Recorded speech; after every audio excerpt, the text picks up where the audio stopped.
देखती रहिए अटक ब्रॉडकास्ट।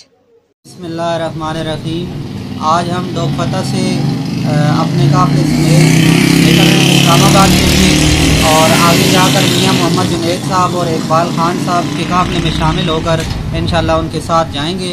अमीर जमात इस्लामी पाकिस्तान आबद नईम रहमान साहब की कॉल पर अहले गज़ा और फ़लस्तीन के साथ इदारे यकजहती के लिए हम जाएंगे और इस्लामाबाद में हम उनके साथ मार्च में शामिल होंगे और मुस्लिम हुक्मरानों को ये पैगाम देंगे कि जिस तरह कुफ़ार आपस में एक हैं, अगर हम मुसलमान भी आपस में एक हो जाएं तो इंशाअल्लाह मुसलमान जो है वो गालिब आ जाएंगे।